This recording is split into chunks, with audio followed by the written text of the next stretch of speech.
Well, it's that time again. Let's talk a little PGA with our friend Jason Sobel from the Action Network. How are you, man? Been a little bit. I'm doing great. I'm fired up to get back into this thing. John Deere Classic, the 5th major this week, Adam, right before we have the 4th major next week at the Open Championship.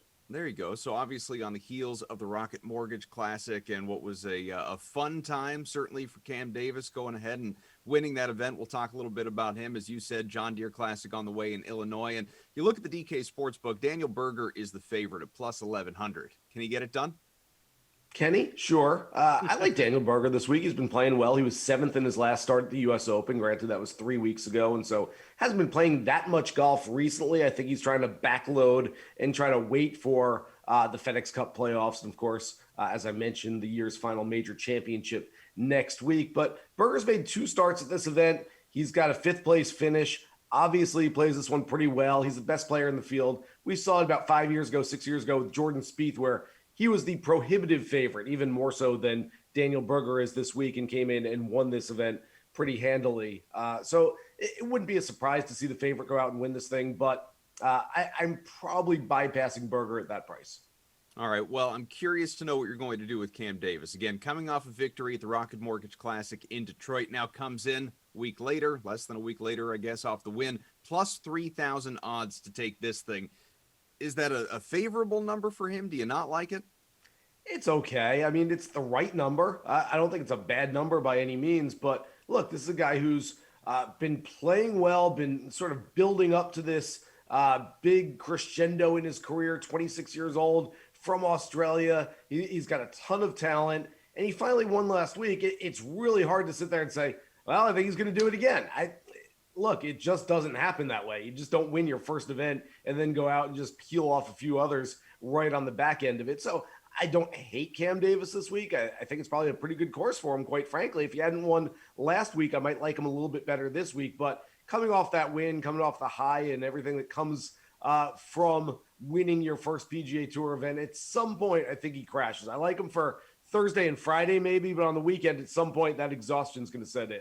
You're not alone here, but I find the logic of like not liking a guy as much coming off a victory versus coming off, falling short. So it's just such an interesting mindset when you look at odds. Yeah, I certainly think that, you look at a guy like Troy Merritt, who lost in the playoff, a 5-hole playoff against Cam Davis, and he's playing this week as well.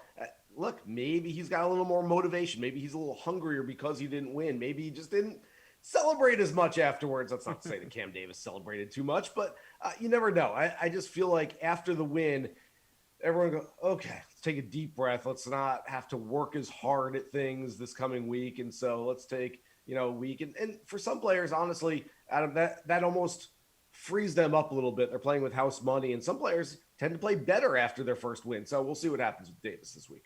That's how I am when we have a really good interview the following week. We've had one? Don't need to take it as seriously. I can just relax a little bit. I was still waiting for that first one. Yeah, that's a good point. Well, we'll continue to be patient. Let's talk about SUNGJAE here, who is coming off a top 10 finish at the Rocket Mortgage Classic. Now, he is plus 1,600 odds here for this one. Is he someone that can, kind of ride the momentum, I guess, coming off of where he was?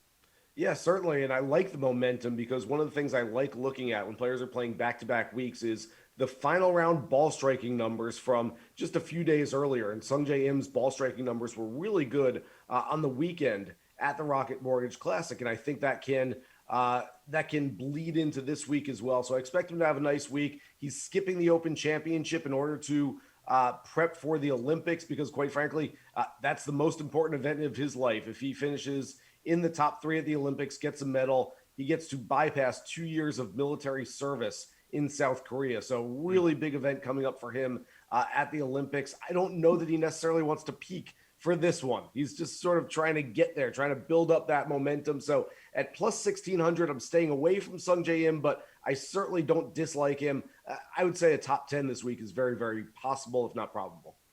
Who are some long shots that you're eyeing at TPC Deer Run? Oh boy, there's so many of them. I mean, we're going to see a ton of them out of this week. I'm going to give you some just absolute names out of nowhere. Roger Sloan, who's played some decent golf. Wes Roach has played pretty well. Mito Pereira. Remember this name. This guy's won 3 times on the Corn Ferry Tour this season, including each of his last 2 starts on that circuit just a few weeks ago, last month. And so became an in-season PGA Tour member, played for the first time as a member last week at the Rocket Mortgage, didn't make the cut, but there's a lot of stuff going on when you first become a member of the PGA Tour. I think there's a little more comfortability for him this week, and maybe a little exhale, a little deep breath, and be able to go out there and know that he can compete. And quite frankly, nothing against the John Deere Classic, but this is sort of a glorified Corn Ferry event. You take the top 10, 15, 20 players sort of off that entry list, and I think Pereira is going to find himself in the mix this week, a top 10, top 20 kind of play. I think he's a nice play this week. How about some golfers you're looking to avoid this week? You know, there's not too many of them at the top. I can see kind of all these guys. Zach Johnson is a guy that a lot of people really like this week. And look, when a lot of people really like a guy, I sit there and go, you know what? Maybe I shouldn't fade him then. But I look at Zach and I look at what he's done this year, and there's not a whole lot of great stuff. The numbers are pretty good. The results aren't great, though. And so Zach Johnson's a guy that has just feasted at this event year after year. He loves this one. It's near and dear to his heart. So there is some motivational factor as well. But you look at the results, they're not great. I'm torn on Zach Johnson this week. He was originally my big fade of the week, but I do like listening to other people in the industry, and other people have said they like Zach Johnson. So take that for what it's worth. All right, last one for you. This is the big one. You know what's coming. Who's going to win the John Deere Classic? 2 weeks ago, Kevin Streelman was a very trendy selection at the Travelers Championship. He had won that event 7 years earlier. He was runner-up last year. Shot an opening round 67. Okay, all systems go. Here we go. Kevin Streelman's going to be on the leaderboard. Shot a 72 in the second round, which is hardly terrible. It's not like he blew up and had a really bad round. 72 after that 67 was not enough to make the cut. So coming off of 4 consecutive top 20 finishes, Streelman has a miscut on his resume, and we sit there and you look at it and you say, okay, well, I'm sort of off Streelman now because he missed the cut. Really, a couple of putts drop, and he not only makes the cut, but I wouldn't have been surprised if he'd gotten into the mix on the weekend in Connecticut. So I don't think he's far from playing really good golf. I think he's got those Zach Johnson, Steve Stricker vibes. The two guys were like the OGs at TPC Deere Run. And I think Kevin Streelman is due for a PGA Tour victory in his 40s coming up this week. Jason, I still have that chip on my shoulder, still building to perfection when working with you, my friend. I look forward to it. Maybe next time around. We'll get that thing off. Jason Sobel, Action Network. Thanks, bud. Thanks.